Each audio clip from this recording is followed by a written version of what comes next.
T C ജോർജിനോട് ഒരു പഴയ കണക്ക് തീർക്കാൻ ഒരുമ്പെട്ടിരിക്കുകയാണ് പി ജെ ജോസഫ്. ആയ കാലത്ത് മുഴുവൻ പി ജെ ജോസഫിന് ഒരുപാട് അപവാദം കേൾക്കേണ്ടി വന്നത് പി സി ജോർജിൻ്റെ പല കൊഴുത്തിരുമ്പ് കാരണമാണ്. പി സി ജോർജ് പണ്ട് വി എസ് അച്യുതാനന്ദനെ സമീപിച്ച് പി ജെ ജോസഫിനെതിരെ നിരന്തരമായ ആരോപണങ്ങൾ ഉന്നയിച്ചുകൊണ്ടേയിരുന്നു. അതെല്ലാം തന്നെ പി സി ജോർജിൻ്റെ പല രീതിയിലുള്ള കെട്ടുകഥകളായിരുന്നു എന്നുള്ളത് പിന്നീട് കാലം തെളിയിച്ചു. പി ജെ ജോസഫിനെതിരെ അപകീർത്തിപരമായി പല പ്രസ്താവനകളും നടത്തിയിട്ടുണ്ട്. ഒരേ പാർട്ടിയിലായിരുന്നപ്പോൾ പോലും, അതായത് കേരള കോൺഗ്രസ് എമ്മിലായിരുന്നപ്പോൾ പോലും പി ജെ ജോസഫിനെ അള്ളുവെക്കാൻ ടി സി ജോർജും അദ്ദേഹത്തിൻ്റെ ശിൽബന്ധികളും നടത്തിയ നാണം കെട്ട കളികൾ ഓരോന്നായി കൃത്യമായി എണ്ണി അതിന് പകരം ചോദിക്കാൻ തന്നെയാണ് പി ജെ ജോസഫ് ഒരുങ്ങി നിൽക്കുന്നത്. പി സി ജോർജും മകനും ഇപ്പോൾ ബി ജെ പിയിലേക്കാണ് ചേക്കേറിയിരിക്കുന്നത്. പി സി ജോർജിനെ കണ്ട് വലിയ സഹായമൊക്കെ അഭ്യർത്ഥിക്കാൻ പലരും ഇപ്പോൾ മാണി കോൺഗ്രസ് വിട്ട് ബി ജെ പിയിൽ ചേക്കേറാനുള്ള തീവ്ര ശ്രമത്തിലാണ്.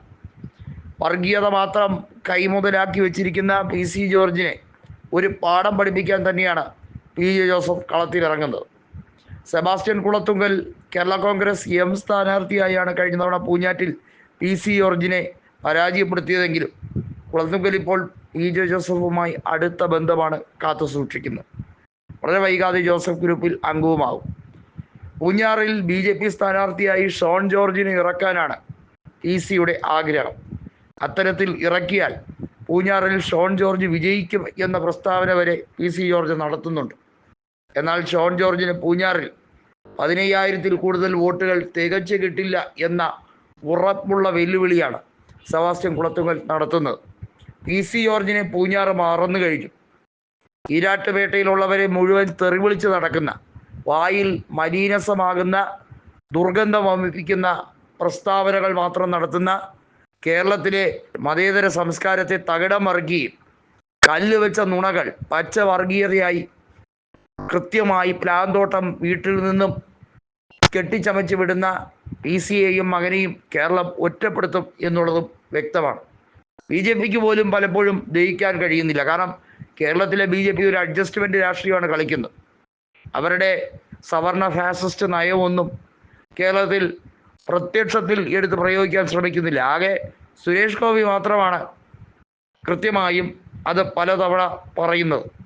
പിന്നീട് അതിനെയൊക്കെ മാറ്റി പറയാൻ ശ്രമിക്കുന്നുണ്ടെങ്കിലും ഉള്ളിലെ വൈകൃതങ്ങൾ പലപ്പോഴായി സുരേഷ് ഗോപി കൃത്യമായി വെളിപ്പെടുത്തിക്കൊണ്ടേയിരിക്കുന്നുമുണ്ട്. ഏതായാലും പി ജെ ജോസഫിന് കൂടുതൽ സീറ്റുകൾ യു ഡി എഫിൽ ലഭിക്കും എന്നുള്ളത് ഏറെക്കുറെ ഉറപ്പായി കഴിഞ്ഞിരിക്കുന്നു.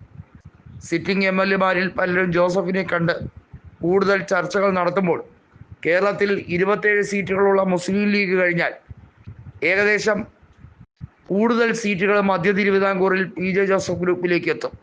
കോട്ടയത്തും ശക്തി തെളിയിച്ചു കഴിഞ്ഞിരിക്കുകയാണ് പി ജെ ജോസഫ്.